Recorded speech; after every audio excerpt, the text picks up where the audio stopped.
Welcome to another edition of Rick and Bubba University, the podcast. Professors Burgess and Bussey here today, handing out degrees in common sense. And Bubba, today, I feel like that we're very Paul Revere-like. I feel like we're running into the streets saying, alert, alert, socialism is coming. When you and I are doing the show and we start these conversations, I think there is a tendency for the audience to think it's hyperbole.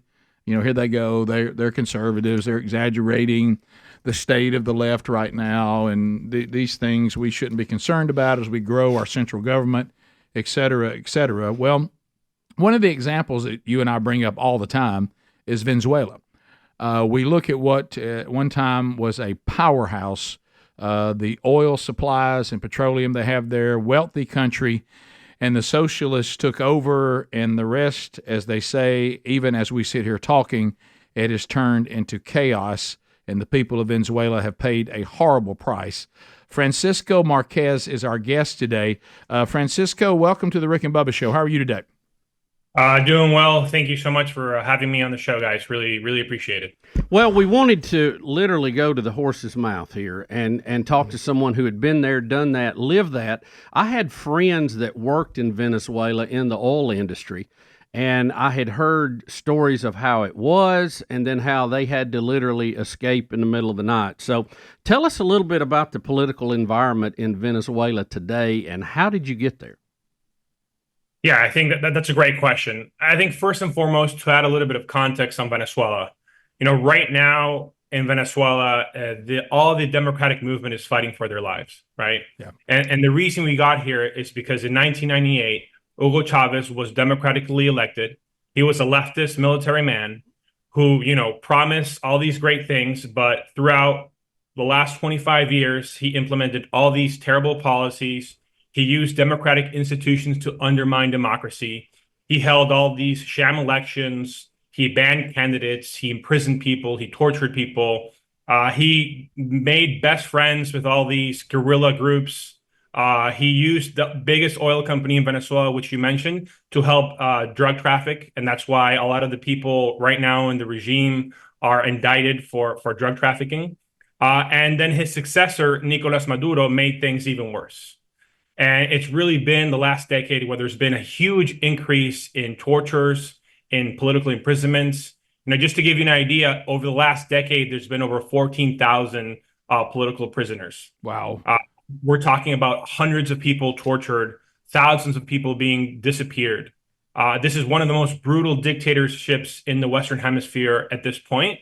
And I think what a lot of people miss is, although there's no democracy and people understand that Maduro is a tyrant, they just don't realize how much people are being currently tortured and imprisoned at this point. All this brings us to today. Very recently on July 28th, and this is important for the audience who are not so much aware of Venezuela. On July 28th, in a dictatorship, in a competitive authoritarian election, which means, we weren't able to choose our candidate. The candidate that we had was not able to go on the media. They weren't able to get on a plane to go anywhere. They were constantly harassed. Imagine a campaign where the campaign manager, the campaign director, is put into prison, or the director of communication has to hide in an embassy, or any of the senior advisors can't be with the candidate. That's the type of campaign we ran in Venezuela. And when I say we, it's a big we, the democratic forces of Venezuela. There's so many echoes of what you just said, and we'll get to this, that sound an awful lot like what happened with the Trump campaign and the attempts to put people in jail. But we'll get to that. Let's stay with Venezuela right now. We were just sitting here going, wow, this sounds painfully familiar to us. But talk a little bit, because when I hear, and you hear it a little bit even in our country now, when you heard Chavez making these comments, was there anyone that said, this sounds an awful lot like Cuba? This is the same type of rhetoric that we saw in Cuba. But anytime you bring something like that up, I know even here when we bring it up in America, people say, well, we won't do it the way Castro did it. We won't do it the way the failed socialists have done it. When we do socialism, it will be wonderful. Trust us. Yeah, there were a lot of voices raising flags since Hugo Chavez got into power. And I think the truth of the matter, a lot of those voices weren't heard. But I also will say from the beginning, this has been 25 years, guys. The democratic forces, the people of Venezuela have been protesting, have been giving their lives to restore democracy. So, there was always a lot of people willing to fight for democracy in Venezuela. And that's why at every stage of the game, people were protesting against Chavez and then Maduro. But I will say this to be fair. The erosion of democracy was progressive. It wasn't from one day to another. Of course. And that's a big lesson for democracies everywhere. If you don't fight for your democracy, things can easily go awry. You can never be confident. Democracy is something that you have to consistently fight for. And a lot of those warning signs eventually became true. And it came to a point where Maduro, for instance, right now, he can only stay in power through sheer force of repression. And I'll end with this because I also want this to be a very fluid conversation. Just a big data point. On July 28th, under all these conditions we mentioned, Edmundo Gonzalez, which is the candidate the Democratic Forces support, he won 70 to 30%. That's how much people hate Maduro. Oh, wow. And by the way, we were able to prove this because we had voting tally sheets printed by the machines of the regime, and we have publicly put it on a website. And so we're at the point where, there really is no precedent, my friends, for such a terrible and brazen fraud in modern history in Venezuela or in the hemisphere. 4 million vote difference, which is huge in Venezuela. And so I think this is very relevant because some people in the international community try to say, oh, this is a left versus right issue, which, by the way, guys, I respect everyone's ideology. And I understand, I come from Venezuela, so I'm not a fan of socialism. Right. Sure. But we have to understand that even there are people on the left who believe in democracy. And that's a fact. I mean, you can't deny there are people on the left that believe in democracy. Sure. And even those people are having to recognize with the harsh reality that Maduro's a dictator, and there's no way to hide from that. So I think that's also important to signal out. So when you say this, that, there are people on the left that still want a democracy, and I think the point that we need to hear is once any party or any leader veers off of that, you have to stop it right then. You can't say, well, let's just see if they'll take the next step or the next step before you know it. And that's what I think Americans are even concerned about now, Francisco, is we're fine with different ideologies as long as we still can go and vote and the vote process and the elections be fair. The problem is when the elections get to where they can't be trusted and a 70 to 30 margin, and Venezuela is just disregarded because you've allowed Maduro to become a dictator. That's absolutely correct. Democracy is the basis for all discussion. That has to be the bottom line. And I think in Venezuela, just to give you an idea how far Maduro has taken it, he actually outlawed the Communist Party in Venezuela, right? So even the Communist Party in Venezuela is against Maduro now, right? and that's what happens when extremes on each side take power. Eventually, they're so drunk with power that they forget any sort of ideology, right? And let's be clear, we know that there are extremists on the left and extremists on the right. Sure. And I think it's safe and it's an honest to recognize that. And I think my read on the U.S. being such an important country in the world stage is that people want democracy. There's a big agreement on democracy, and I think everyone wants just a stable democracy, a thriving economy. And with Venezuelans, which is what I'm here to talk about, I think it's been very clear for the last decade, especially, that people don't want Maduro, that we need help from the international community to make sure that there's a peaceful transition in power. And by the way, and we'll get more into this later, what happens in Venezuela has a big impact on the U.S. And we can get into that a little bit more during the show. Francisco, carry us back to before you had even Hugo Chavez. What was life like in Venezuela, and how did they win these initial elections? What was their sales pitch to get into office? I think you guys will find this very familiar. And again, I don't want to take sides here. I want to be very clear. Venezuela has been a very strong bipartisan issue in the U.S. and for us, that's very important. Sure. I was in 2019 doing a lot of advocacy work, and I lived through the impeachment process with Trump, and we had both Speaker Pelosi and President Trump talk about Venezuela in the way in supporting democracy. Right. So even in these really harsh, intense moments in internal domestic dynamics, what I have always appreciated from Americans and from the government and from leaders that there's a real understanding that Venezuela is in crisis and democracy needs to happen, right? And so, taking to your initial question, Venezuela was a democracy between 1958 and 1998, and that's when the erosion started. And we were sort of like this super highway of democracy and economic development. We were actually a leader and a recognized, credible country in the region. And I think one of the main reasons we got Hugo Chavez is because, let's be very frank, the system stopped working for the people. And that's what happens a lot of times in democracies. A lot of times, although it was democratic, it wasn't a perfect democracy. All right. None of them are. Yeah.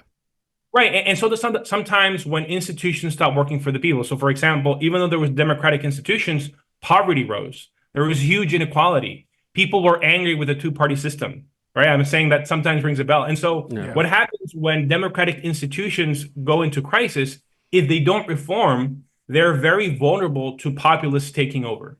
And by the way, these can be populists from any ideology. This has happened before in different countries in the world.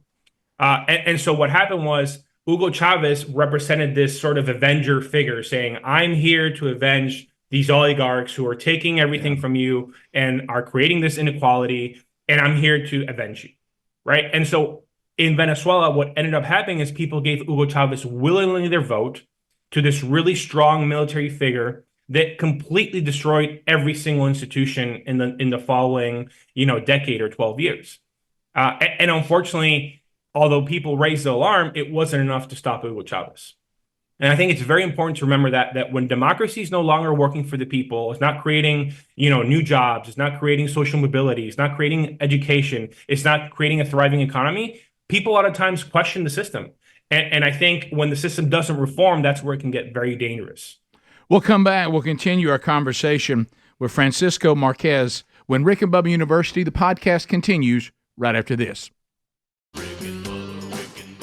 This is the Rick and Bubba Show. Watch more at blazetv.com/Rick and Bubba. Rick and Bubba, Rick and Bubba. Our guest is Francisco Marquez. He lived in Venezuela. He now lives in the United States, a lawyer, political commentator. One time was even a political prisoner from Venezuela. Tell us about that. You were a political prisoner. What happened? So I was a political prisoner for 4 months in Venezuela. They imprisoned me for basically helping organize a petition drive for a recall election against Maduro. This is something that is in our constitution. So I wasn't really doing anything that you can consider even shady, right? At all, right? I was stopped at a National Guard checkpoint. They checked out my car. Everything was in order, but unfortunately, in my haste, I forgot to take out 50 pamphlets that said "Free Leopoldo Lopez," which at the moment was one of the most important political prisoners at the time. They didn't care for that, huh? Right. So they saw those 50 pamphlets and they immediately tagged me as an opposition activist. They found out who I was. They found out that I was the chief of staff of one of the mayors in Caracas, one of the youngest mayors at the time, very vocal against Maduro. And so they decided to imprison me basically to punish Mayor David Smolansky at the time, me being his chief of staff. And the craziest thing you can imagine is they actually charged me with money laundering and inciting unrest. For them, inciting unrest or inciting, violence was having 50 pamphlets in the car. And they charged me with money laundering because I had some money basically to pay activists to mobilize, pay for buses, pay for food in our petition drive. And so after that, I was in 4 months in prison, 4 different prison cells. 4 different prisons, 7 different prison cells. And I basically lived the whole gamut of what you can imagine what it's like in a dictator's prison. Me being a Venezuelan American, I can say that the U.S. government got involved in the negotiation process. Although they did not physically torture me because I was from the U.S., there was that red line. They tortured people in front of me to try to make me confess to something I didn't do, to try to wear me down. I was witness to a 30-minute torture session. All these sadist things you can imagine. I would hear screams almost daily of other people being tortured, other political prisoners being tortured. I got dengue fever. I was made to run through gunfire between prisoners and guards because in Venezuela, prisoners have machine guns and grenades. For weeks at a time, I couldn't see sunlight. And I can tell you, I'm one of the lucky ones, my friends. I was able to have domestic and international pressure to leave Venezuela, but some people have been murdered. Other people have been physically tortured from days on an end. One of the methods that they like to use is electrocution to all parts of the body. They use plastic bags to suffocate people and put bug repellent inside them to suffocate them further. They threaten them with raping their family members. Sometimes they'll even, and I'm not sure how much I can say in the audience right now, but some of the worst things that prisoners live in Venezuela, I probably can't say on the show. Sure, understood. Let me go back just a little bit to what we were talking about before, how this all came about.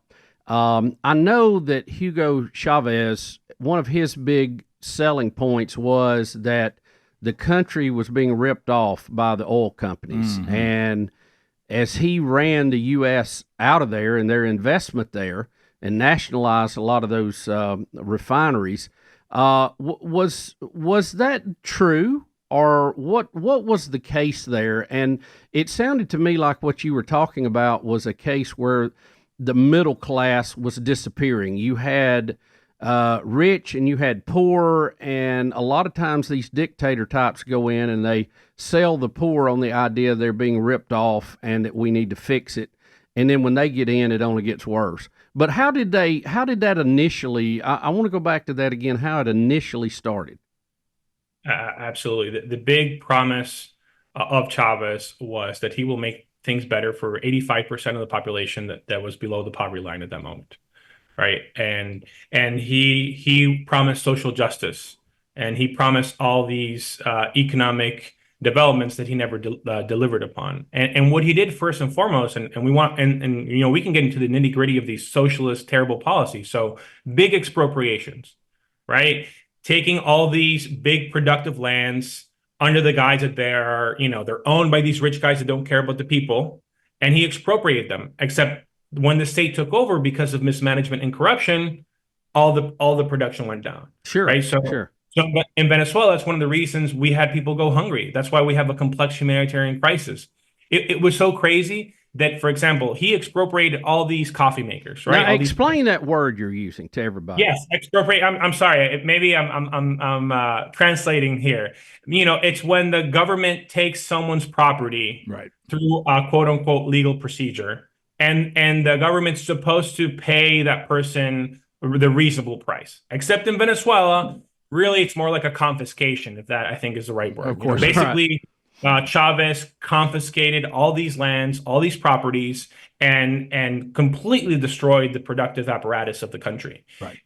Like coffee was one of the examples. He confiscated all these lands. He wasn't able to produce coffee, and so he ended up having to import coffee from his friends in Nicaragua. Right. And so that's what socialist policies do, right? They completely destroy private property. They completely destroy the economy, all to get very few people who are with the regime to get rich. And so that's one of the things that occurred.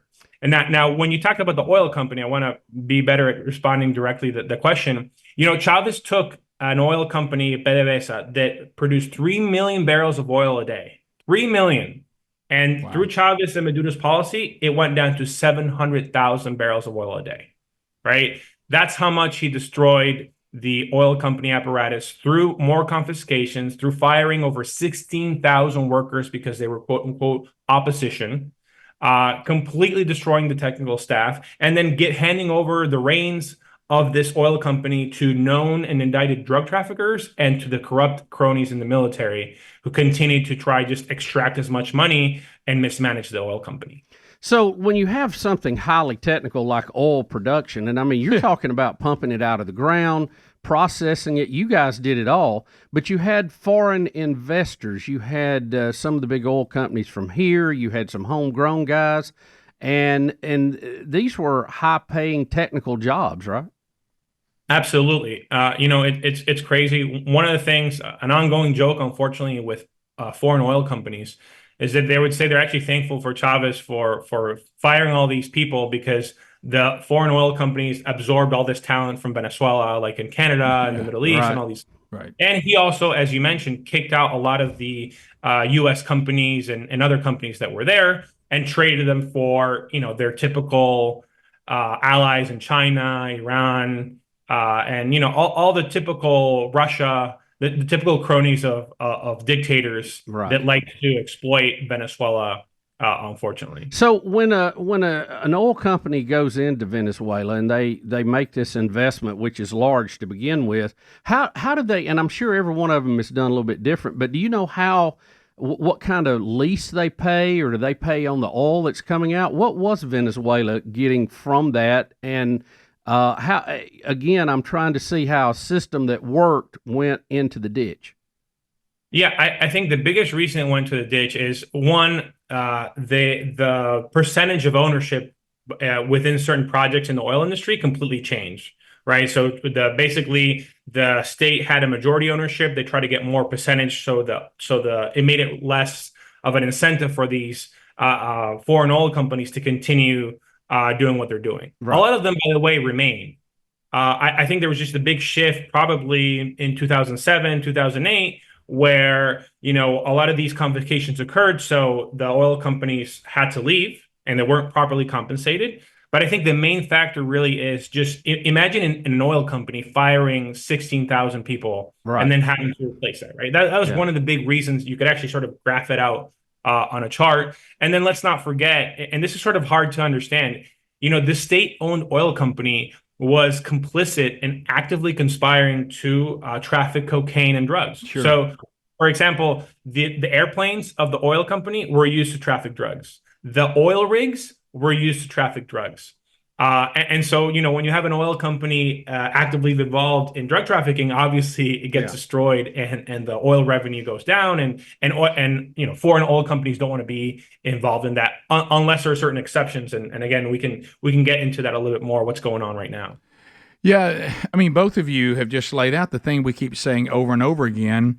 When the government takes over the private sector and says now everything will be run by the government, they're not skilled enough to do what is required, and that's why the private sector is doing the job well, and they lead people to believe, well, we'll take it away from these evil, wealthy people that are doing well, and then we'll run it, and it'll all be great. But they never tell you that they don't have the ability and the gifts, the talents to be coffee farmers, to be oil producers. Yeah. And as you said, it turns into a disaster. So then they panic and start trying to make money illegally through things like drug trafficking. And then the rest of the world doesn't want to be, to your point, part of that. And it just begins to totally collapse on itself. And we'll talk more about this when we come back. When Rick and Bubba University, the podcast continues right after this. So let's talk about Patriot Mobile. One of the things you're thinking about right now with our own country, and we'll get there even in this conversation, is you don't want to be supporting people that are trying to tear down the very fabric of our constitutional republic and our, the democratic process here.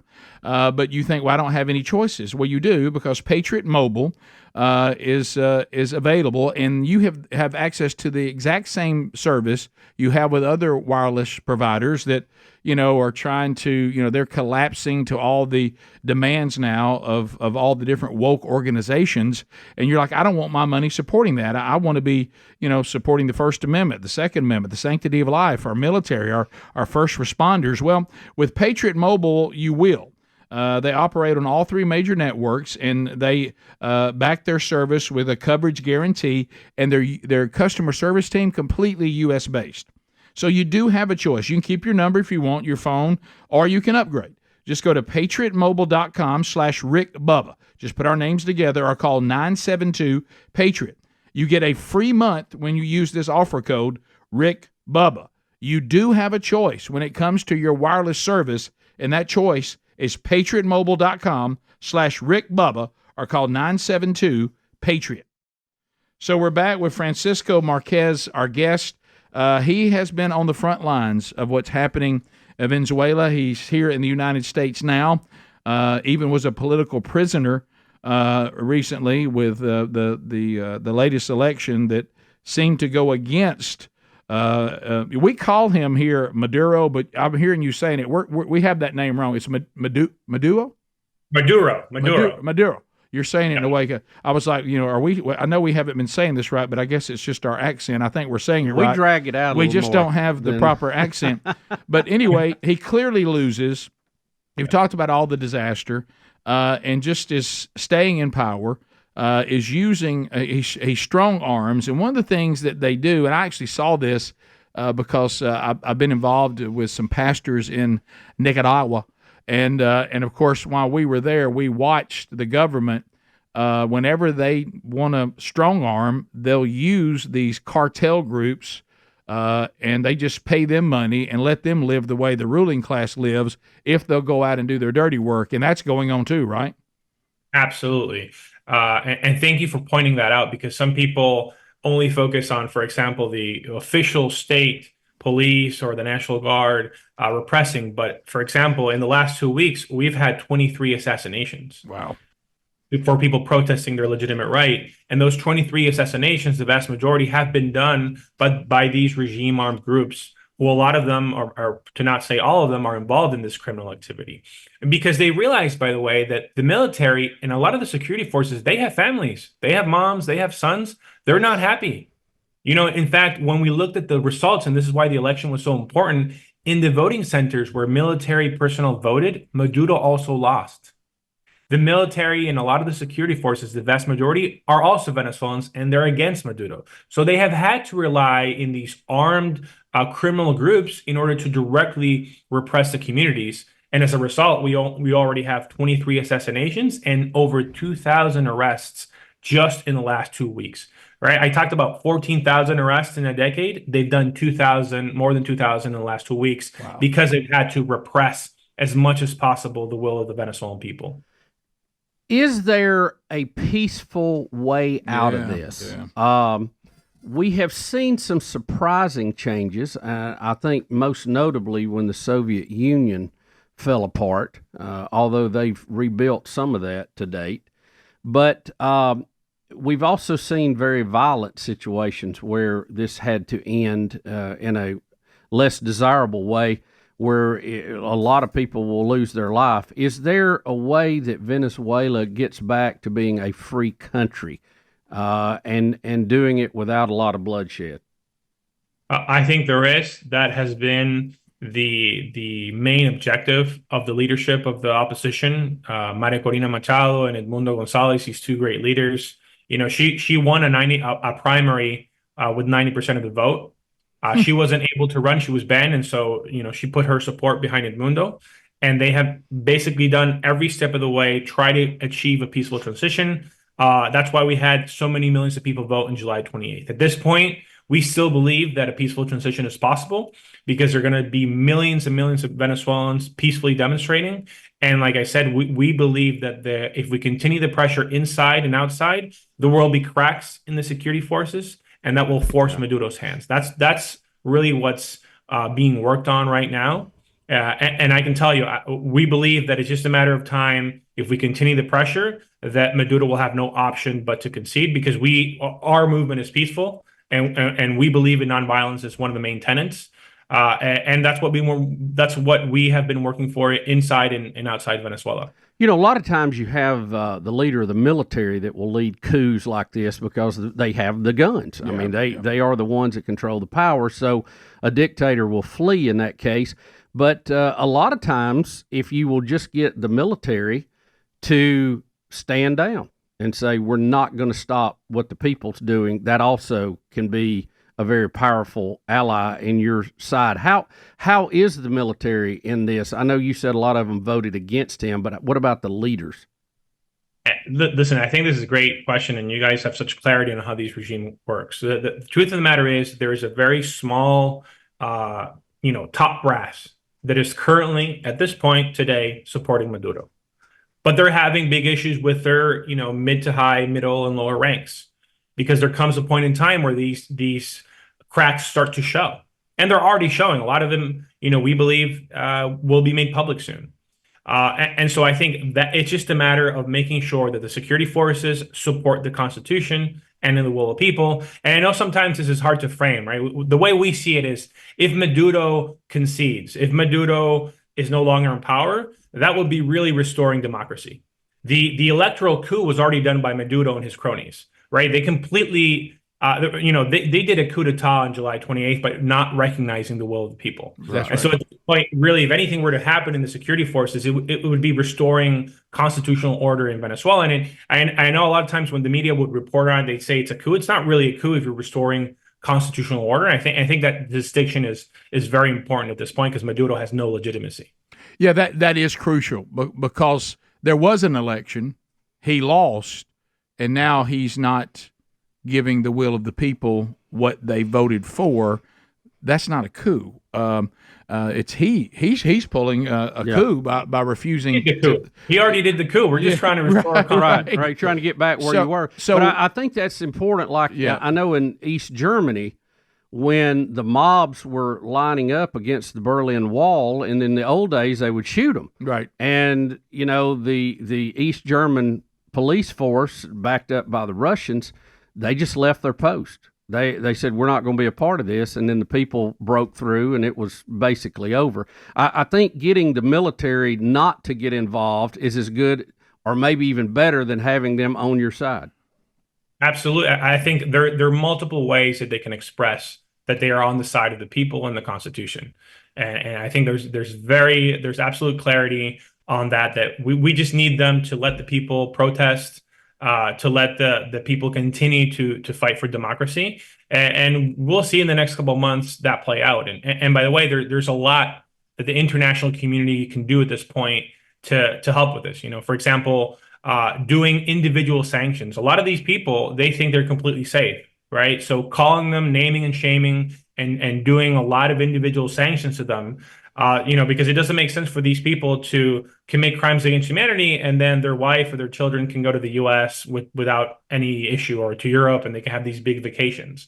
So I think U.S. and Europe can do a lot more when it comes to these individual sanctions, which help a lot. And another thing is, we talked about U.S. companies, and I know this is a delicate subject, but Chevron, which is a U.S. company, they're basically propping up at this point the Maduro regime, right? A lot of what they're doing in Venezuela, and I know the U.S. oil is very important, but it's such a small part of the market that at this point it's really it generates cognitive dissonance. It's very contradictory to have a Chevron U.S. Western company continue to help Maduro exploit oil when he's using that money from that oil to repress the Venezuelan people. So I think that's something definitely that the U.S. should consider. I know everyone has their own domestic interests, and I respect that very much.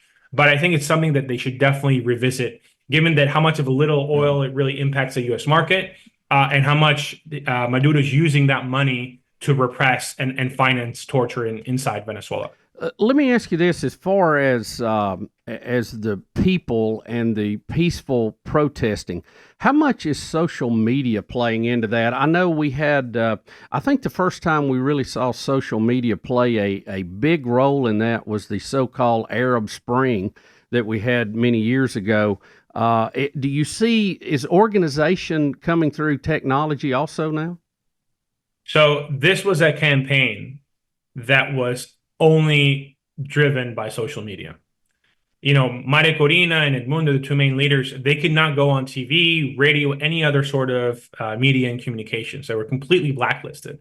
So X was vital to get people to informed. Instagram, TikTok, Facebook, all these platforms have been very important and crucial. And that's how the opposition was able to give their message to the people. And also that's why Venezuela at this point is actually one of the top countries that is using tools of digital suppression. Give you an example. Maduro currently in Venezuela completely blocked X. So no one in Venezuela can get on X unless they have VPN. He has tried to block Signal as one of the messaging encrypted apps. He has asked his followers, and although he hasn't formally blocked it, he has asked his followers to uninstall WhatsApp on their phone. So And by the way, at certain moments, he has completely slowed down and blocked internet access in Venezuela. Multiple web pages you can't get on if you're inside the country. So he's aware that it's really been the digital tools and social media that has driven people out on the streets and has allowed the opposition to get their message to the Venezuelan people. We'll come back and we'll finish our conversation with Francisco Marquez when Rick and Bubba University, the podcast, continues right after this. So life insurance is complicated, but it doesn't have to be. I know might not be a good topic. You don't like talking about it, but it is something that it could give you peace of mind if it was handled. But then you're like, well, Rick, is there some simple way to do this? I just want my loved ones to receive enough money for them to not be destitute if I were to pass. Well, Ladder is the answer. Ladderlife.com/RickBubba. Nothing could be simpler. If you are looking for $3 million or less, Ladder is 100% digital. If it's $3 million or less, no doctors, no needles, no paperwork. All you have to do is fill out some information on your health. And then the algorithms that Ladder uses, they'll find out really, really quick on whether you are already approved. Now, Forbes' Best Life Insurance Award went to Ladder Life in 2021. All you need is a few minutes or a phone or a laptop to apply, and then you'll find out if you're instantly approved. There'll be no hidden fees. You can cancel anytime. You can get a full refund if you change your mind in the first 30 days. They use insurers with long proven histories of paying claims and paying them quickly. They're rated A and A+ by AM Best. Finally, and listen to your buddies Rick and Bubba, life insurance is going to cost more the older you get. So make your move now and go to ladderlife.com/RickBubba. This is simple. See if you're instantly approved. That's LADDER life.com/RickBubba, ladderlife.com/RickBubba. Rick and Bubba University, the podcast, our guest, Francisco Marquez. We're talking about the chaos that is Venezuela, how we got there. We talked about this. What's going on now? We've talked about this.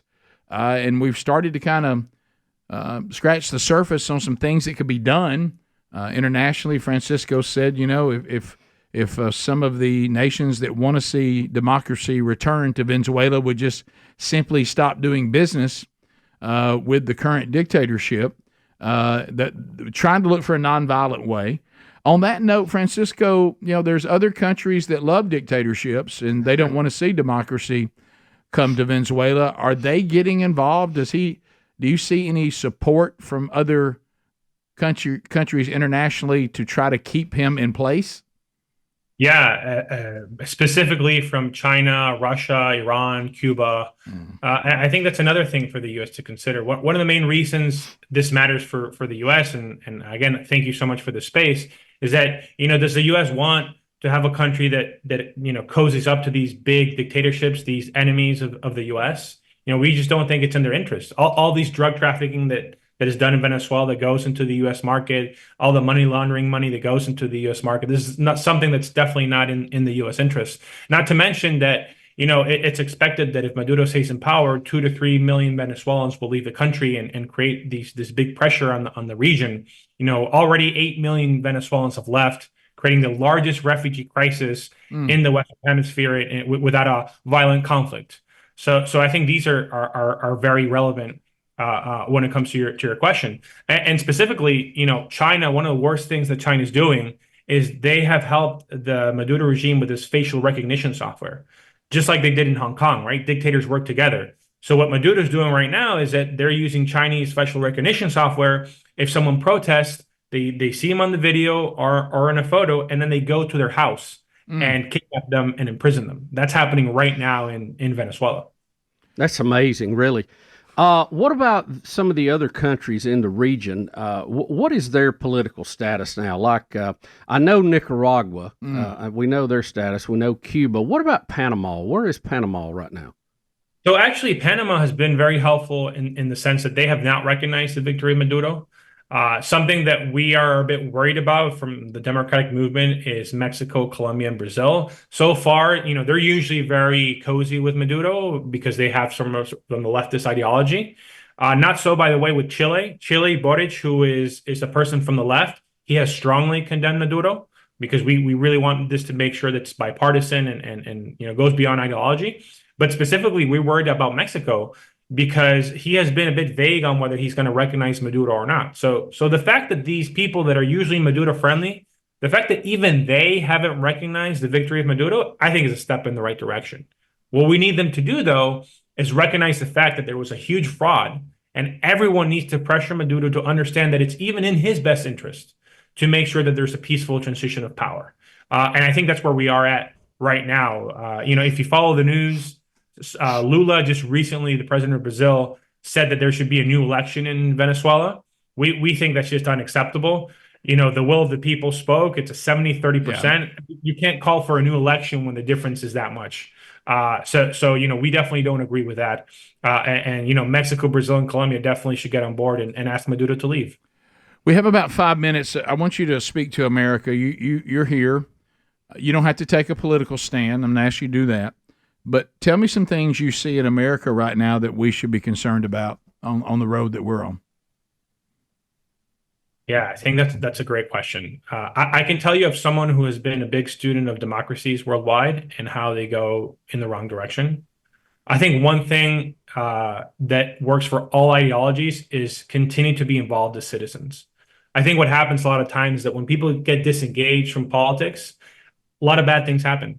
Yep. And more people registering to vote, more people participating in the political process, more people running for office. I think those things are important in a vibrant democracy. So being more engaged, I always say democracy dies in darkness. And I think that's something that's very important. And you see some of that in the US, but in some parts people are disengaged. And I think that's a reality. I think a second element is obviously polarization. Right? There seems to be that there's a lot of polarization in this country. No doubt. And I think really the big issue is how to handle that polarization is very important. And I think also the other element is making sure that everyone's playing by the same rules is incredibly important. I think when one side or the other perceives that they're not being treated fairly or rules are being applied to one factor and not the other, I think that's something that damages the credibility. And again, goes to people saying, oh, there's no solution, let's get disengaged. And I think everyone has their own valid points. What I think is the most important thing is for people, again, to reject extremes. That's something that we have seen in democracies, that when extremes of any party or any movement take over, it usually goes bad for the country. And I think that those are some of the things that we should definitely watch out. And for anyone who's in the U.S., look at those different things in terms of how they can contribute to civic life, how to make sure the more moderate voices get heard, and how to have a good civil discourse. And that's something, by the way, in Venezuela during the Chavez and Maduro years, that anybody who disagreed, they'd be put into prison. Right? It was an extreme, right? I know there are a lot of things going on in the U.S. It's been, only the last month as an observer, you can tell so many things have occurred. But I think what we value is people getting involved regardless of what their political opinion is. One of the things I think has been the most eye-opening for me, and you mentioned it because you have seen it, we've never felt like anyone is above the law, even a former president. But we, for the first time, have seen the overwhelming prosecution of a political opponent. And the timing looks bad. The evidence looks weak. The places it's been done look suspicious. And, that's something you mentioned earlier. You have to get opposition leaders out of the way through, legal processes, quote unquote. And that's been one of the things that has been most disturbing to me, was to see that political prisoners or political opponents being prosecuted and potentially being prisoners. Yeah, I have my friends from, being from Venezuela. There are a lot of Venezuelans that are Trump supporters. There are Venezuelans that support Democrats or Republicans. And, what I tell them is that for us as Venezuelans, it's very important to be very clear and united on what is good for Venezuela at this point and how the U.S. can support policies. But having said that, I think that, anybody that has legitimate claims to saying, hey, in this specific example, Trump is being unfairly prosecuted. I think that if someone has that in their mind, and that's our argument, I do believe that in the U.S. there still exist institutions where you can take that case and possibly be heard.